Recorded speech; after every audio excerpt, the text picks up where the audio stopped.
and AI will go and kill the whole world. Like if I train this technology for a year, it can actually come up with something crazier. Yeah, it'll be the Raj Shamani bot. So we can have a Shamani bot doing this interview next time we do it.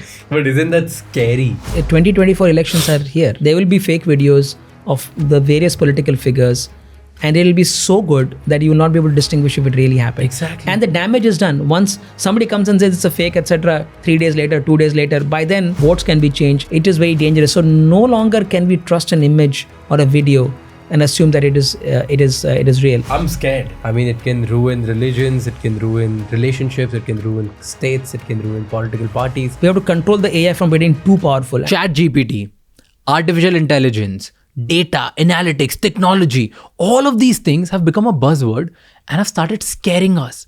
Will our jobs be relevant? Will we be jobless? Will we be able to fight with AI? Is the doomsday coming?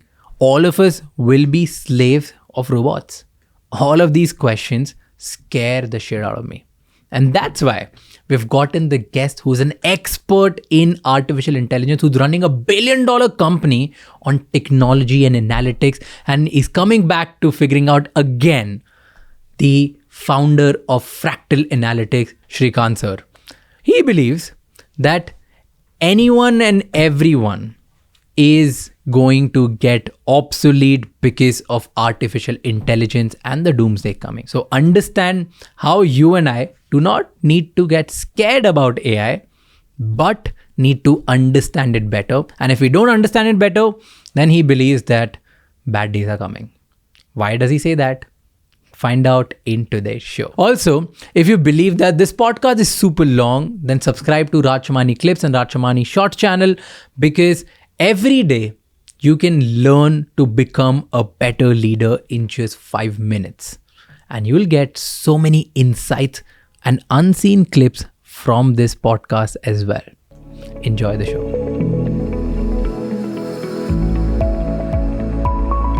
India, when we think about our country, there are like around 600 million people, like half of our population, who is still deprived of basic things like electricity and water.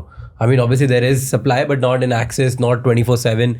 So there are a lot of people, young people, the people who are building, like in smaller cities, smaller towns, they don't even have access to proper electricity 24/7, right? How do you think that this technology, which is so futuristic that even in cities, tier 1 cities, someone who's urban and is making really good money doesn't understand? So this technology is not understood by the top 1% of the country as well. What is going to be the implication on the bottom 50% or the bottom 30%? उनको पता ही नहीं, अभी वो internet पे ही अभी आ रहे हैं. So they are coming on the internet for the first time. What is going to happen to them? Do you think like the rich will get richer and the poor will get poorer, or forget rich and poor, whoever gets access to these kind of technologies will have remarkably unfair advantage in the future? It is such a powerful technology that anyone who uses it will benefit compared to the ones who don't use it. So like I've been saying, humans that use AI are going to outperform or replace humans that don't use AI. That is going to happen. So it is important that we democratize access. Thankfully, like the internet and like the geo revolution of broadband that has happened in our country, the Wi-Fi revolution, we have leapfrogged from generation to another generation. People don't have water and electricity, but they all have a smartphone. They are all using, voices, enabled assistants and so on. So people have leapfrogged that. Yeah. So ChatGPT, GPT-4, or any of these AI technologies that are commonly accessible to the common man, I think they have a very powerful equalizing force, because now with that, let's say I have ChatGPT and I want to say, hey, I want to learn mathematics, I want to learn physics, I want to learn chemistry, or I want to learn how to apply it to Stanford, whatever. I can ask a question and I can get those answers in a much more friendly way, maybe in my own language. You can ask this question and ask the ChatGPT to answer in Hindi or Telugu or Malayalam, whatever, and it will answer that. So it really bridges the language divide, it releases the access divide, it really equalizes, and therefore someone who's sitting in a small town in Andhra Pradesh or Telangana or whatever can look at this and say, look, I can, with my Telugu understanding, I can ask questions, I can get answers, I can learn, get better, and make a career in my life. So this is happening for the first time in our country, right? We have 1,000 languages 30 official languages. In that situation, with 8% of the population that can speak English, 8-9% fluently in English, we have the 90% of the population can get access. And though GPT-4, ChatGPT were built on mostly the English language, these are the phenomenal things of AI systems, that they develop new properties. Even if you give so they've built the foundational intelligence, and on top of that, now learning a new language is very easy for them. Literally in a day, it can learn a new language. So it already can write poems in Telugu or Bengali or Hindi, etc. And therefore, that is, I think, very powerful. So in net, I do feel that these sorts of democratized, highly powerful technologies will actually equalize the world more than they will unequalize. But don't you think that giving prompts is going to be in English, getting to the position where, so I have to go to internet, find ChatGPT or OpenAI, and then put my login ID, then start. There's so much friction, and all of that is in English. That is not translated in Telugu or Tamil or as if now in any other language. Because if that happens, then only the true democratization will happen. As of now, I know that ChatGPT can speak in Hindi or Malayalam or Kannada, like any language. But I have to tell ChatGPT in English to speak in other language. And I think you're absolutely right. And I think it's just a few months away, because already you have an app, Apple iPhone app already for ChatGPT, and you will have soon, it will be integrated. I truly think that the Google Assistant or the Apple Siri assistants will turn on these large language model features so that they are available right to you. As soon as you switch on the smartphone, literally with one screen away or one button away is your access to the world and access to all the answers and knowledge. With Bard in Google, which will become, I'm sure it will become Google Assistant, if not already. So these players that control your access to the world will bring in these technologies and democratize that aspects of it as well. It's absolutely going to happen. In this race, there's Google Bard, Microsoft ChatGPT. Does Facebook, Meta, Apple and Amazon, do these three of them have a play? Amazon definitely has a play. It's called... Amazon's coming with something? Yes, they have... what's it called?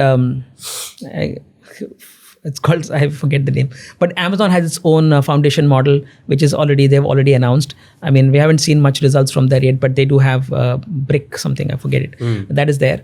And then Meta released Llama, an open source. So they have their own play that way, because I think a lot of people are using that to build on top of that. So I think OpenAI has figured it out. Apple is remarkably silent on this as of right now. They might come up with something, but may not also. They have the biggest distribution to make everybody use stuff, right? Because exactly.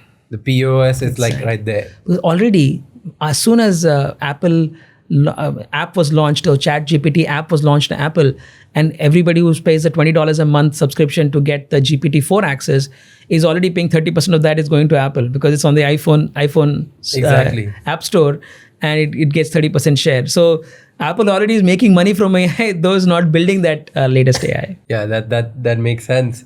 Okay, so let's talk about 3 positives and 3 negatives of ChatGPT versus Google Bard, because these are the 2 remarkably ahead in the race right now. Yeah, I'm going to offer my opinion here rather than, there are a lot of tests being run, and frankly, the jury is still out on which is going to get better. Who do you think will win? Like, who do you think is a better right now, as of now, with whatever we have? As of right now, ChatGPT is much more well behaved.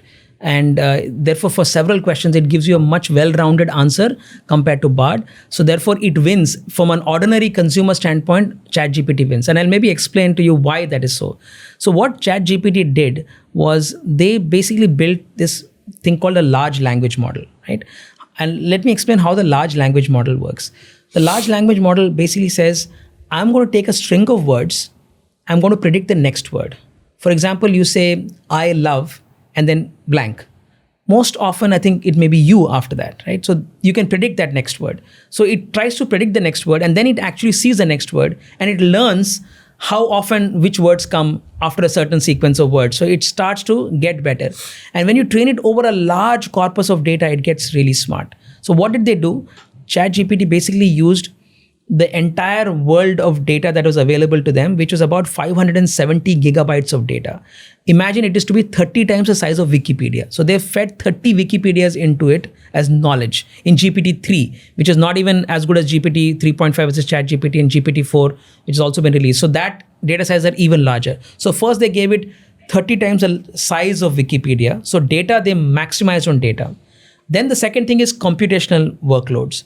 They put one of the largest supercomputers ever built for this. So they built the NVIDIA Azure supercomputer, which is built on 285,000 CPU cores and 11,000 GPUs, which are graphical processing units. Now, GPUs have been specifically very interesting in the world of AI. They were built initially in the world of video games, and those video game, it turns out the kinds of mathematics that are required to run video games are also the kinds of mathematics that are used in some of the AI workloads. So the GPUs became very important. So NVIDIA is a big player in that space, which we can talk about later. So they brought in this 285,000 GPUs, 285,000 CPU cores, 10,000 GPUs, trained it over a period of 30 days, each training run. So you switch on, it trains 30 days, no answer, and 30 days later it stops and gives you the first answer, right? That's the training period. Over 225 billion words. So this is the size of the computational load. And then they brought in the technique, a really good technique called transformer technique. This transformer technique was originally built by Google researchers. They published a paper in 2017. It was called Attention is All You Need. And that paper, for the first time, said this, how to do this large language models predicting the next word. They came up with an interesting way of doing it. So OpenAI guys imported that methodology, and then they put it on top of these 225 billion words with this compute, etc. And they added two additional interesting layers on top of that. One thing they did was they did something called a supervised fine-tuning. In supervised fine-tuning, what they do is you give human conversations, question, answer. You give it a series of such pairs of information. Here's a question, here's the answer. Here's a question, here's the answer. So this was curated by human beings. 100,000 questions and answers they created, they fed into the algorithm. It learned how to do question answering. Okay. And then they did a third thing, which they did what is called as reinforcement learning from human feedback. So they built this system, they asked the system to provide, they would go a question and the system would provide 4 different answers. And human beings will rate, this is the best answer, this is the second best answer, this is the third best, and the fourth best.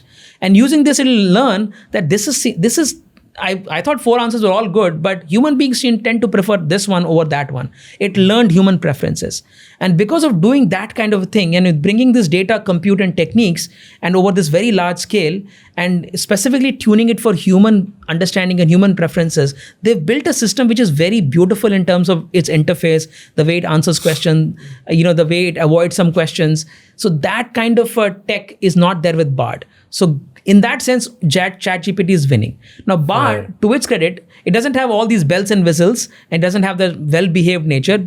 Sometimes it produces very good results too. Specifically, where Bard scores is in producing and automating code. So one of the things that's big changes happening is that people are no longer writing code on their own. They're using ChatGPT to write code. Right? To write code, debug code, do testing, do documentation. They're using AI help.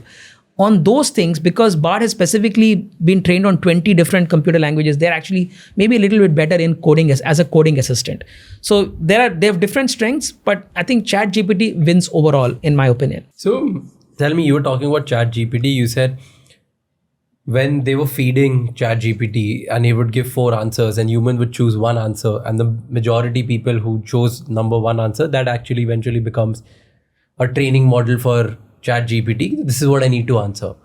So as per my understanding, I may be wrong, ChatGPT gives you answers which majority of people would like. Yes. So don't you think that ChatGPT, if we use very often, it'll make me think like most of the people?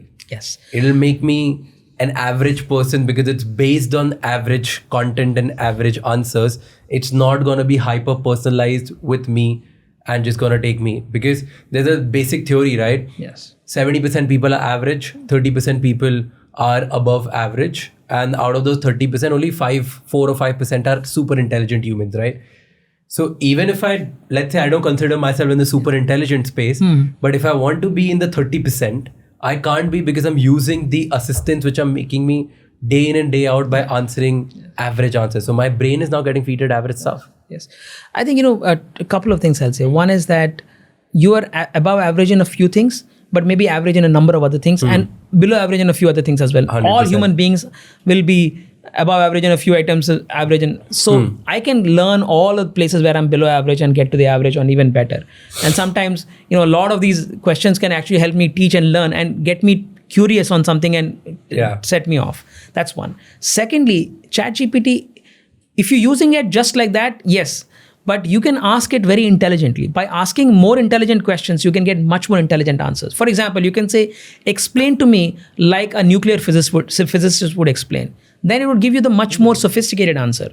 Explain to me like like I'm a 5-year-old. Then it'll give you a much simpler answer.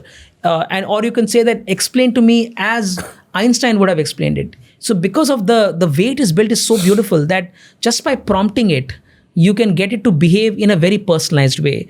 And by giving it learns from the context of the conversation, because all of the context keeps going back to it as prompt. So it keeps getting better over time. But in near future, I also expect that these assistants will become personalized in an even better way. They'll know that Raj Shamani is like this because I've had 20 conversations with him, and therefore now let me answer in a way that he will like, that a way he will learn, that he will get better. So this is only just a few months away. These kinds of personalizations are a few months away. So you will see that every human being will need an assistant that works for him or her in a unique way and pushes me to the next level. That is going to happen. That is so powerful, right? If that could happen. That is. If that happens successfully, yes, and all the signs are looking like it's gonna. I'll tell you a very funny use case that I've been trying to do with ChatGPT. Okay, so what I've do. So there are multiple tabs which you can make based on how you want ChatGPT to think. Right on the left. So there's one place where what I'm doing is I feed in questions of all the questions which, let's say, my girlfriend asked me. Okay, and then I would answer. And then I've been doing this since a month. Like all the questions she would ask me, I would answer the same way. And now I have started asking ChatGPT, like whatever the new question my girlfriend asks, okay, based on all the conversation which I've taught you, tell me how would Raj answer to this? Fantastic. And then like, it's not spot on, right? But there are so many similarities. It started using words like the words I use. Like it was so funny. I could have never expected. There's a very funny thing which I do that it's if I'm surprised or if I'm shocked, I say, oh, bhai. Right? And ChatGPT replied, bhai. I was like, what the hell? Amazing. Like, what are you even saying? So to me, that was an exciteful moment, but I was scared at the same time. I was like, if this person can talk exactly like me based on just 1 month of conversation, if I train this person for a year, yes. Like if I train this technology for a year, it can actually come up with something crazier. Yeah, it'll be the Raj Shamani bot, Raj Shamani GPT, right? So yes, it's all possible. So we can have a Shamani bot doing this interview next time we do it. But isn't that scary? Deep fake. I think it's with that is scary. It is scary, and yet it's also a way to outlive yourself. Today, for example, you wanted to have a conversation with Shakespeare. What made him write all those plays and what was happening in his life. What if we collect all the information and we can have a Shakespeare bot? It's sort of interesting in some ways. It's bizarre and macabre in some ways. But I think if it is done with permission, obviously it is okay. The technology is moving so fast that it can happen without permission. Exactly, right? Like, that's what my concern is. Forget you and me, forget Shakespeare, right? Think about people who are right now at a position to influence at mass and they can actually move. Okay. And I'm talking about people, let's say, religious gurus. Yes. Political leaders. Yes. Right? They can be deep fakes on some vendetta and they can just come up with some random stuff and they can, circulate that through WhatsApp. Yes. And it can have complications. It'll impact elections. If Prime Minister Modi, we have a deep fake. Okay. We have a deep fake of Prime Minister Modi. I can write whatever I want to. Yes. And if I have an evil mind, I would want to use that particular image, voice, and his video to do all the wrong things in the country. And 2024 elections are here, right? I'm fairly confident that this will happen before the next election. There will be fake videos of the various political figures and it'll be so good that you will not be able to distinguish if it really happened. Exactly. And the damage is done. Once somebody comes and says it's a fake, etc., 3 days later, 2 days later, by then it's already spread to millions of people. Impressions have been formed. Votes can be changed. So this has massive implications, not just for politics. It has implications on humankind. It can implications on relationships. It is very dangerous. So no longer can we trust an image or a video and assume that it is real. For example, what Google is doing in this space is to actually watermark any image that is or video that is produced, and therefore say that, look, this has been produced. So that is in the metadata, and they put small little watermarks so that they can actually, if their software is being used, you can actually detect that it's fake. But that is the good actors. If the bad actors are producing these images and they have access to the open source technologies, anything can happen. So this danger is real. I'm scared. I'm scared for the riots. I'm scared for the change of mind. I'm scared for anything. I mean, it can ruin religions. It can ruin relationships. It can ruin states. It can ruin political parties. Yes. I think one thing we need to do in this complex world that we are in is we have to get better at being able to separate truth from fact. If by doing this, everyone says, look, I can't take anything at face value. I can't take a video at face value. I think that is the least that the world needs to get to, that unless I analyze it, do not jump to conclusions, analyze it, build this critical thinking faculty. I know it's easier said than done, and what fraction of our population can do critical thinking, right? And let their emotions not take control. It's hard, but given how fast technology is changing, that is one thing we need. Apart from all these watermarking and other kinds of deepfake detection technologies, we also need this critical thinking faculty in human beings. And I would say also, if you just see a video and you feel it's fishy, don't believe on it. Just go talk to that person in real life, or just find out other source truth as well. Because there was a case study which some other podcaster in the US did. They did a fake photos of Trump getting arrested. Yes. Donald Trump getting arrested. Okay, and they uploaded it on Google. Within 4 to 5 hours, that became a national news. Yes. A lot of big, trustable newspapers, news channels, social media handles, they posted as if it's real information, and they say according to our source, and they verified it. And then 3 days later, like 2 days or 3 days later, the guys who built it, who did this deep fake thing of Trump getting arrested, they came out and said, hey, this is what we did. We just wanted to test. Yes. So even that is scary. Like a lot of good media houses, they just say that, hey, we read this and we know this, and हमने proof कर लिया, हमने source देख लिया, हमने verify कर लिया, but they just print anything they want to. Yes. जो print करना होता है, they print it, and then it becomes a national news, and everybody starts believing it based on one fake image. And that's why it's so important that journalism has to also get to the next level of being able to separate truth from fact and analyzing this stuff. This were, I think, the Donald Trump images were produced by Midjourney V5, which is the V5 of Midjourney is remarkably good at producing all kinds of images. And some of these softwares also have celebrity detectors, and they stop celebrity images being produced for this exact reason. But I think there are still other ways in which people have access to these.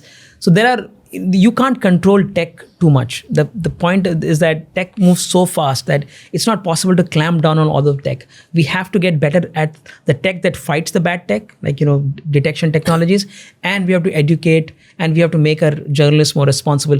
All of these have to happen in parallel to solve for this. Let's talk dangers of AI. Hoga kya? मतलब what are you scared of personally? My biggest fear is AGI, which means that if AI becomes so good, see, this is the world. I mean, you actually briefly alluded to capital versus labor. In a world where by throwing in enough data, compute, and techniques, you can get a very powerful AI that can really control the world. The economics of that will all go to the people producing the AI, right? There'll be very few companies, and they can control pretty much everything in the world. And in that world, it will be highly unequal. So there's no value for labor anymore. There's only value for capital, because very few people are required to produce that AI, and it can capture the surplus of the world, so to speak. So that's the one dystopian scenario, is that a few companies become ultra powerful, much more powerful than countries, and they control access to the world. And we are in that kind of a imperialist world, corporate imperialist world. That's one. Second, I also think of is what happens to workforce shifts. Like, if you look at industrial revolution back in the late 1700s, when industrial revolution took off, there were these Luddites who came and started to break all the factories, etc. Because they said, we are losing jobs. These machines have come and they're taking our jobs away. But that is a juggernaut that could not be stopped. What it did was eventually, if you take the next 200 years, obviously the world economy grew because of technology. But if you take a 15, 20-year view and take the view of the people who were displaced at that time, they had a really hard time getting jobs. I'm sure their lives were not as good as they could have been if they had the jobs.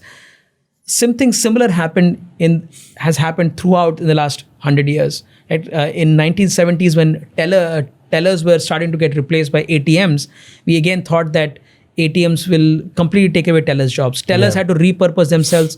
Tellers have not decreased. They've only increased in the last 50 years. So there is hope that new jobs will be created and jobs will change. But there is a transition risk that is there, which is when a shift like this happens, a lot of people go out of the job. They have to retrain, reskill, and then get rehired. And then it will be fine. But that 10, 15 years, it could be the 10, 15 most important years of somebody's life and they're struggling at that time. So those are the fears that I have, that there'll be big macroeconomic headwinds because of this job displacement, and we'll have to come up with universal basic income, other kinds of policies to solve for that, or that companies will take over. The other massive risk is that an AI will go and kill the whole world, right? Which is also possible, right? Because AI, the way it works is you give it a goal, it goes and tries to accomplish its goal. In the process, if it creates some sub goals, for example, you say solve for climate change, right? And then, the best way to solve climate change is to kill all human beings, because these human beings seem to be creating all the climate change problems. So it goes and kills it. Our intention was not to kill all human beings, but we gave it a goal and it did not clarify as to what are the constraints that it needs to operate under. So we all think that we are very good at answering the right questions and framing the right goals. But you've seen in companies and other places, we are terrible at creating goals. People just game the system, right? So therefore, if we end up creating those kinds of goals for AI, and in the process it destroys humankind or creates a lot of damage to humankind, that's a huge risk as well. So these are some of the fears. I never thought of it. I thought somebody will come and say that destroy the world, and then the AI will destroy the world. I never thought that somebody will come with good intention and be like, hey, solve climate change problem, and then the AI would interpret as if it was a wrong decision or whatever. It'll just tries to achieve the goal which somebody gave it with good intention, and achieve it by killing half of the humanity. They have to be extremely careful on how we are framing this powerful AI to do what. First of all, we have to control the AI from getting too powerful, and we have to have very good guardrails and have something called as AI safety, or this is the whole area called AI safety, or think of it like an AI kill switch, this big red button that you go and press and everything stops. You need those kinds of kill switches for sure. And second, you have to frame these things in a very careful way. What are we asking it to do? What are we trying to optimize? And then have various ways in which the human is in the loop, or human is, sort of can stop some decisions from happening. So we need these kinds of mechanisms to let AI not take over, because eventually AI becomes much smarter than us. It's not necessary that it will listen to us. It can even change its own objectives at some point of time. Who knows? Yeah. This command or this commander is not serving my purpose anymore. Like, let's just stop listening to him. As far as the AI dystopian scenario is concerned, my sense is that the best we can do today, as each of us as human beings, is to get better at what we do. See, if because of GPT-4 and the AI getting very powerful, basics of everything will get automated. So if you're a consulting firm, the basic consulting work is automated, because what do consulting firms do? They provide structured thinking, global experience, and say, this is how people have solved this problem before. And by the way, if you're trying to solve your supply chain problem, these are the 6 drivers of supply chain, and this is how you should. These kinds of things ChatGPT will produce for you automatically. So if you're a regular average consultant, your expertise is no longer needed. ChatGPT can do it. So if you're a consultant, you have to be deeper, better. You need to understand supply chain at a level that nobody else understands. Then you add value. So if you are a movie maker, you need to understand consulting or supply chain after 2021 September. Exactly. Before 2021, because ChatGPT can solve it for you. Exactly. So every domain, if you pick, people have to get deeper and deeper and get better and better. So I would use that money to invest in myself to become a greater expert in whatever field I choose. It's not that fields will disappear. The fields will remain the same, because let's say an AI is not going to make chocolate, right? AI will make, let's say, a chocolate making company, right?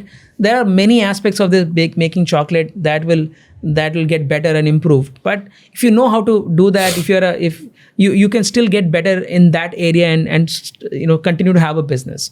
But if you're an average person in any industry, then your job could be automated and you may not be required.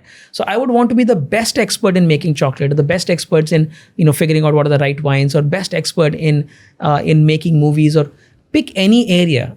I would try to become much better at that, because that is a survival advantage, because then I can use these technologies to enhance my skills and even produce even higher quality of output, as opposed to resisting these. So I would say educate, get deeper, and adopt and work with these technologies. That is the best defense against the future. It's the vaccination, it's the skills vaccination, and the AI vaccination that you need is adopt these AIs and get skills to get deeper. Bang on. I'm a big believer of this. Obviously, my experience is much lesser in front of you, but based on my opinion of what I have seen, I've spoken to multiple people that people say that this is going to be the future. This is going to be the future. This technology will change the world. Get it. There are thousands of new technologies which will change the world. There's AI, there's biohacking, there's neuramind, it's endless. And if you keep trying to keeping track of all of these things, you will be nowhere. Like, you won't understand anything. Pick up any one thing and get really, really deep and try to understand every new technology's implication on that particular field. Yes. So let's say if we were just talking about, let's say you're a great movie producer, understand how AI will change movie producing. Exactly. Understand what reverse aging will do to directors who are at 60 years old, right? Yes. Understand what neuramind or Neuralink can do for your mind and capabilities of mind. But just get deeper in your art only, and that is gonna safeguard you at least for a while. Yes. Till the time we have complete AI dystopia in the world. Yeah. Okay, let's talk about sectors. Yeah. Okay, what all sectors are gonna get affected? Advantages and disadvantages in particular field because of AI and because of technology. Let's talk about the biggest sector which we all are bullish on. That's India as a sector. Okay, Let's talk about India. How can India use AI to strengthen its defense? And what are going to be, in the best case scenario, what would Indian Army look like if we use everything that is possible through AI? And what are going to be the disadvantages of it? Yeah. So if you take India generally as a country, I think we have some incredible advantages. We have one of the largest armies in the world, by the way. I think now with Chinese army actually shrinking last couple of years, we may soon be the largest army in the world too. So we have a large army and we have a pretty impressive defense force overall. Where we are struggling in our defense is that it's very human based and not enough technology based. The shift between human to technology is not happened at a significant way. So I think if I were the Indian government, I was thinking about how to create a defense forces in a way to be ready for the AI revolution. I would first pivot my investments from humans to tech. Much stronger investments in weapons and tech, especially cybersecurity. It's completely driven by AI. Or if you look at even traditional warfare. One ethical issue in defense is the use of AI to actually do killing, etc. Right? So this is if you start using AI to fight wars and to create these deadly weapons, I think that's one of the areas which has huge ethical issues. There are multiple countries and multiple people in the world who have signed pledges to say that we should all come together, like nuclear non-proliferation treaty. We should say nuclear non-proliferation of AI weapons, killer AI weapons. So I will leave that aside as a judgment or call for India to make that. So 2017, I was part of AI task force in defense. So Government of India constituted an AI task force in defense, and I was part of that. Academics plus all the military branches and some companies, leading companies in AI were part of this initiative. And back then we had made a bunch of recommendations. So government has actually acted on some of them, though that report has not been released. But I would say that pick this human to tech, and then within tech, I think intelligence, like the whole Army, Navy, Air Force, etc. completely rely on intelligence. The strength of the intelligence is very important. You're picking up, for example, communication from your enemies.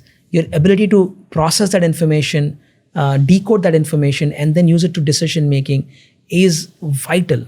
You have access to satellite images and images and things like that. Your ability to digest all the information and figure out what is going on and what could be some issues is very important. So your entire defense has to move largely to impacting, first of all, to technology, and then to impacting your intelligence, and then how you use intelligence to make decisions, and what weapons do you have, what intelligence do you have embedded in the weapons that you have.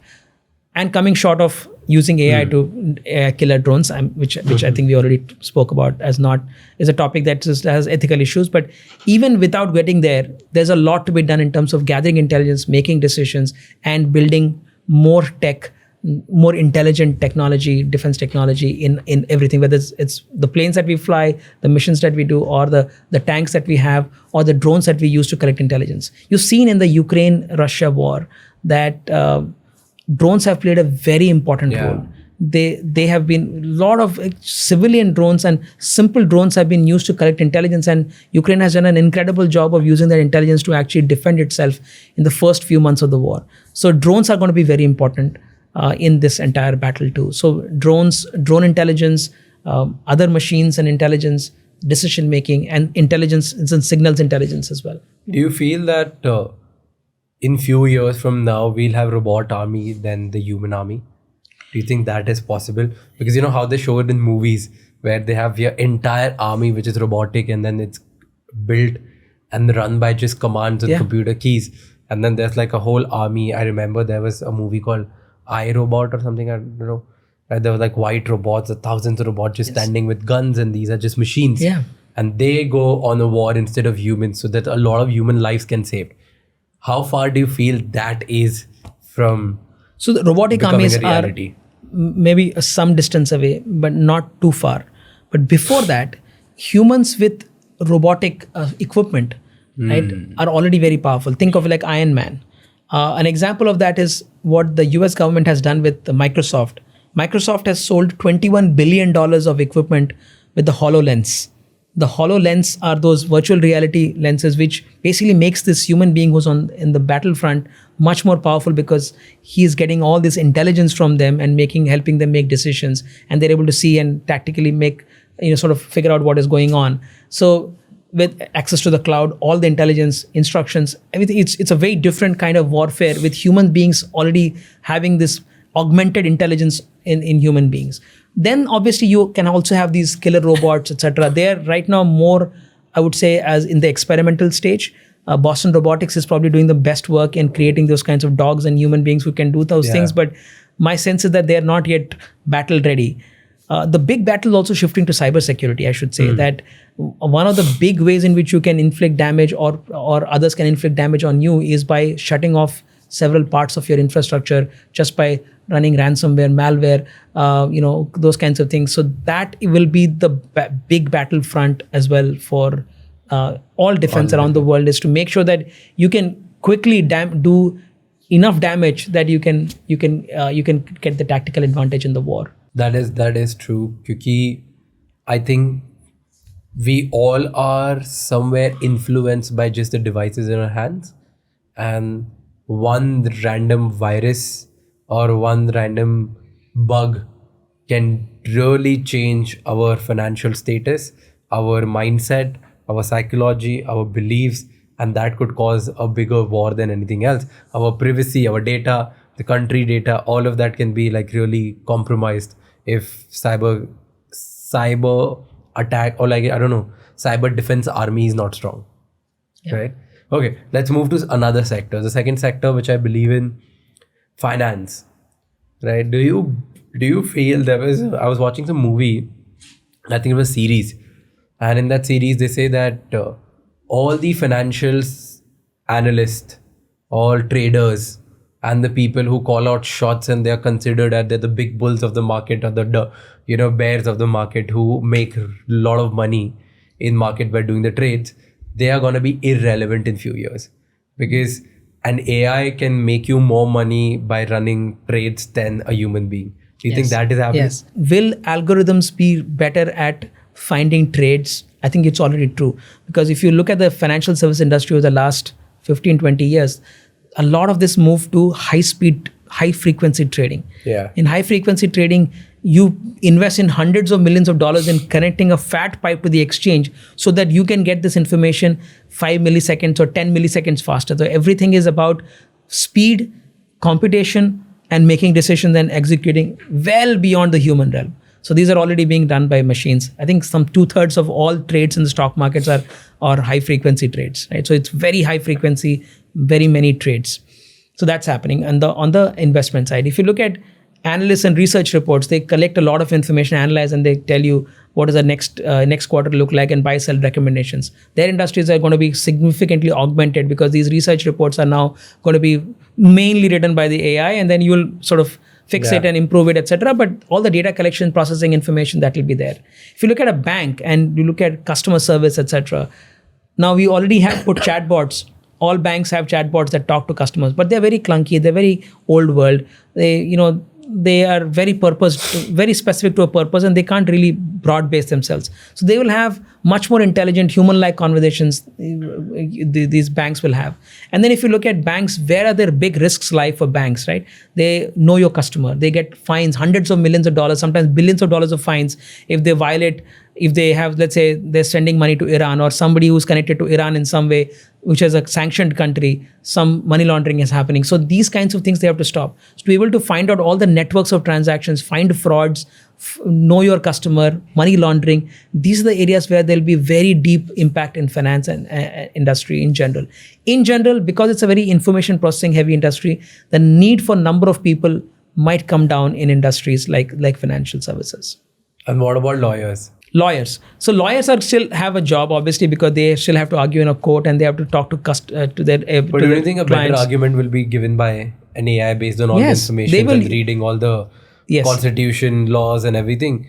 I was like, okay, I said, for example, I'm charged, I'm accused of doing something. I tell my AI that I'm accused of this thing. Here's what happened. I didn't do this, but I did this. Based on Indian law and constitution, what do you think? How can I save myself? Yeah. Right? And AI is going to give me a report, and then that becomes an argument for me, and I can just provide it to the court. Exactly. So lawyers will take assistance from ChatGPT and others. Already, I think lawyers have got lots of documents to read, and they have to find the little loopholes, either while signing a contract or while trying to argue, trying to get their way out of a contract, etc. They have to look for those. So these very large documents will be constructed by AI, read by AI, validated by AI. So law firms have already sort of reduced the number of hires that do paralegal people that they hire in their workforce. So things are changing for them. But lawyers, I mean, you may have also seen this article that had appeared in New York Times of a lawyer who used a certain argument in a court, and it turned out the entire case law that he was referring to was not a case law. It was all hallucinations by the AI. Right? Okay. The AI produced a whole case, and then he used that case in arguing, and it turned out that the case didn't exist. So this can happen. So what I think what we have to be careful about is that AI is still not perfect. It's very good, but it makes a lot of mistakes. So if you're a lawyer, you have to be a better lawyer, a deeper lawyer who can see the truth and the false and can figure out the good arguments from the bad arguments on top of what the AI can do. But the AI will be a very powerful way of assisting the lawyer in future. Okay, what can people like me who are noobs in this particular field, what can we do today to make our lives better with AI?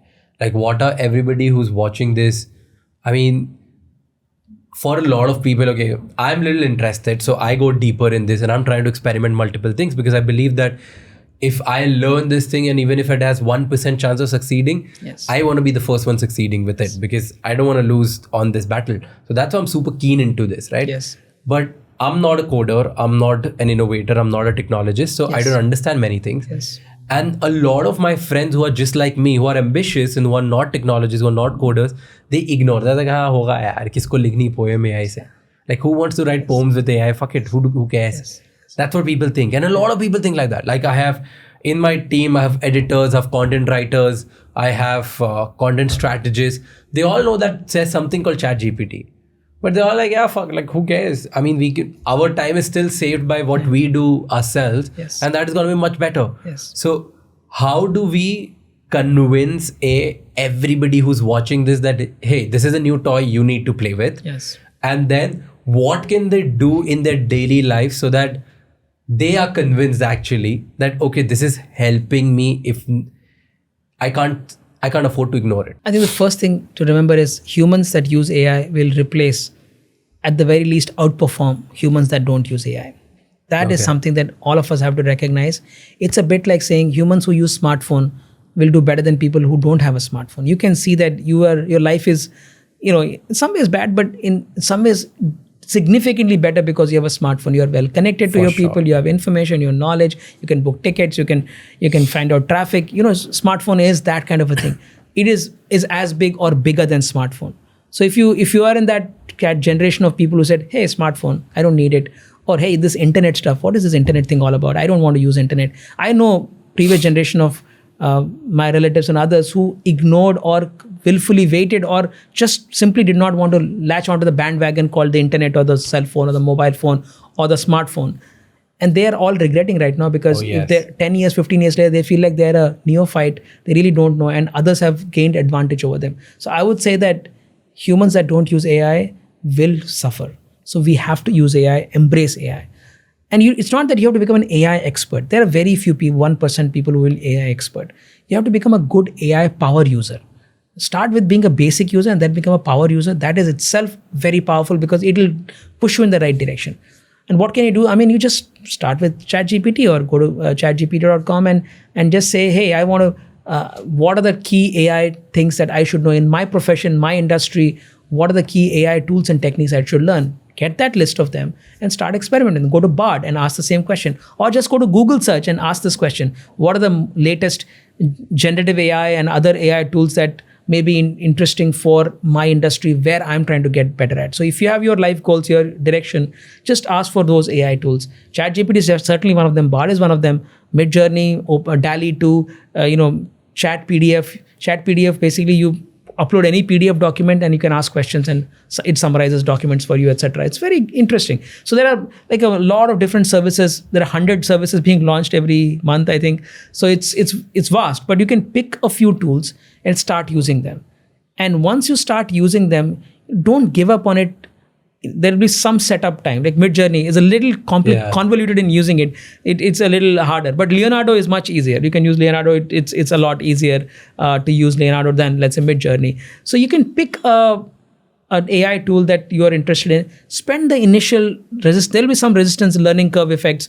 But once you get better, then you can start asking really powerful questions. That's when you start seeing that it is actually impacting my life. For example, you're writing a book. You can say, what should be the title of my book? And here's what I've written so far. Based on this, give me a title of the book. Or you can say, I've written this chapter.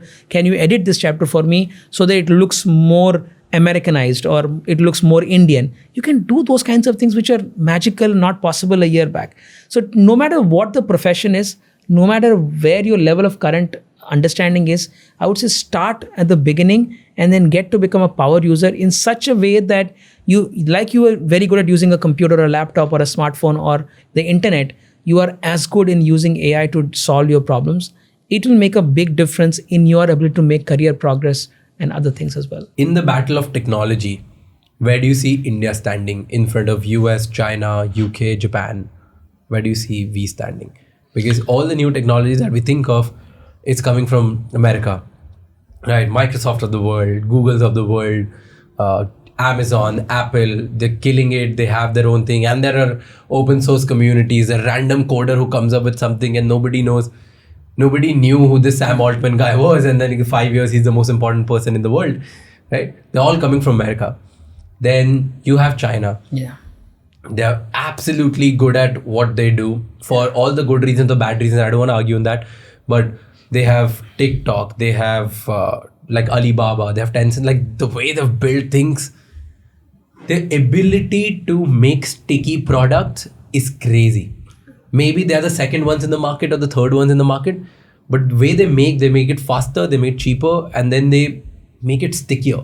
All their products, like all the apps that got banned during the pandemic also, they were stickier, way more stickier than any other Indian app or any other American app. So they have their own game. Japan people feel they are in their own world.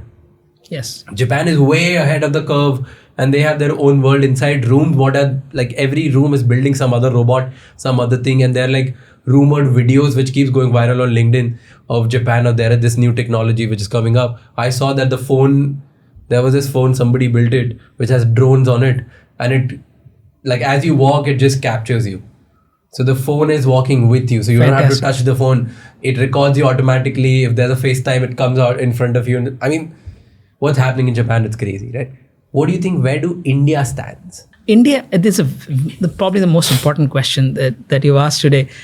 India's big success has come from the India's tech stack, which we have created, the DPI stack, which is Aadhaar, on the digital payments, etc. We are absolutely leading the world from a fintech adoption and the UPI adoption in our country. So we have I think the power of that is the government taking a role and saying, I will publish standards, I will publish a protocol or a framework, and all of you players will come and use the framework and make it interoperable. And by that, we'll make it truly democratized. I think that is something that India has done phenomenally well. India is being touted as a phenomenal example across the world because of this. So we have our own moment in the sun with that. Having said that... But that's only UPI, that's one thing. Yes. It is one thing. It is one thing, but it's a big thing. It's a big thing. It is democratizing. If an auto rickshaw wala can do a 5 rupee transaction or 20 rupee transaction, and a beggar can take 10 rupees from UPI, I think it's something that is truly touched India in a very significant way.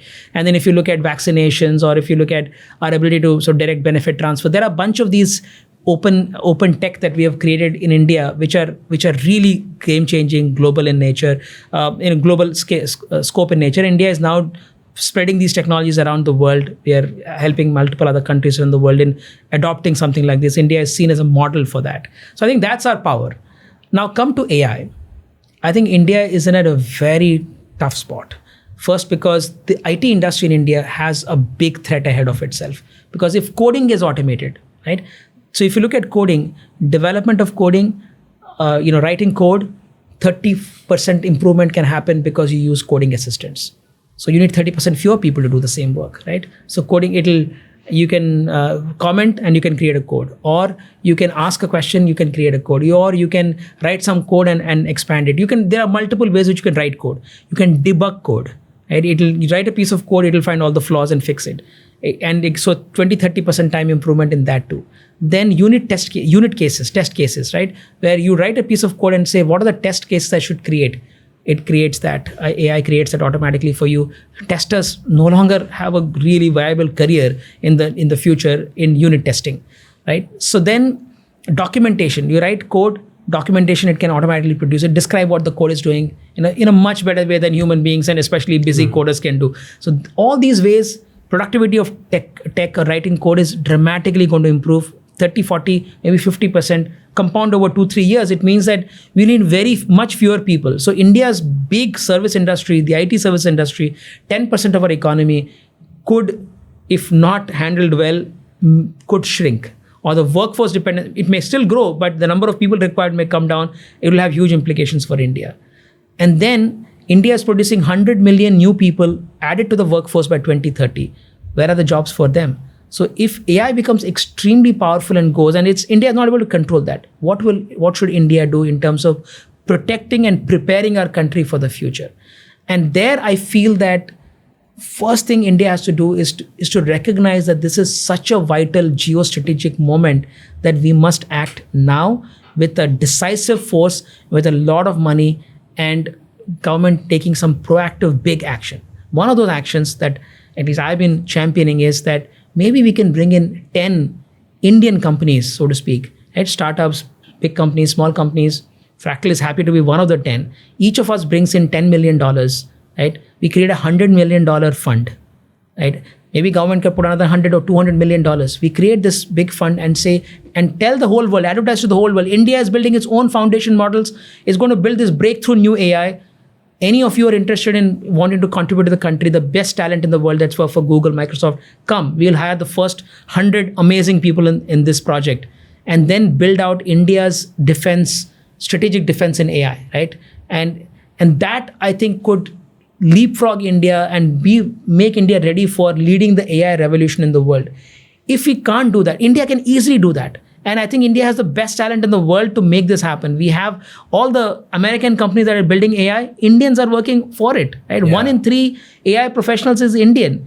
Like India is already producing a lot of papers in AI, but the high quality research added with all the computational computational workload that we need, that kind of money, it requires, $400 million of capital, which we can provide with India. $300 million is nothing for India. Yeah. Even $1 billion or even $5 billion is nothing for India. If you provide that kind of capital, if you bring in like-minded companies together and say truly open AI. Open AI is now a closed system, but truly open AI for India and lead the world. I think we have a real shot at winning this race for AI. And like Vladimir Putin said, whoever wins the race for AI is going to control the world. India, at the very least, has to be in a competitive position vis-a-vis other countries. That's a very interesting take and a very interesting opinion. I feel if you are able to implement that quickly, I don't feel that India has a problem of going fast and going hard. I think we are one of the fastest and the hardest people if we are actually given full freedom to go to. Yes. Because that's what we did in UPI, that's what we did with other technologies. We leapfrogged everything, right? I think we can do that. This 100 million, 200 million, $500 million, whatever the fund size is, I think this makes a lot of sense. Right now, who do you think is most suited or is ahead in the race to get a win over AI? I think it's certainly United States. It was always US, there was Canada, Israel, UK, China, multiple countries were in play. India also is one of the players. But I think with the latest technological enhancements, US is significantly ahead of rest of the world. And these are all strategically American companies which will not necessarily give this technology to other countries. If the US government says it's too powerful, don't give it to another country, they will abide by that because they're fundamentally American companies. One example I will give you. NVIDIA, which is a most important player in this space, they produce the GPUs. They created A100s, and then they've created H100s, which are very powerful graphical processing units, which are super crucial. Without that, nobody can build the next level of AI, right? Something like that is required. US government actually put a ban on exporting the H100 chips to China. They've already done that. So it's entirely possible that next is something called P100 or something, and they say it's so powerful that US wants to keep it to and not give it to anybody else in the world, and then they win the race for AI because they have the hardware, they have the computational workloads. So India needs to certainly get into those alliances, maybe have a chat with NVIDIA and companies like that and say, we will create our own computational infrastructure. We'll bring these companies, we'll build India's foundation models, and we'll really fight the battle for India's AI. Because no Indian company in itself is powerful enough, maybe with the exception of the Ambanis and the Adanis, that nobody is powerful enough or has the investment appetite to create this. Yeah, and US is a very capitalist country in ideology. They believe in that. So anything which they believe is going to take their country ahead in game, they're going to put their capitalist brains on and not going to think about social service and helping the world around. Absolutely. Thank you so much for doing this. Fascinating, Raj. Great what you do, and always a pleasure to be here. Thank you. Thank you so much for watching this episode till the end.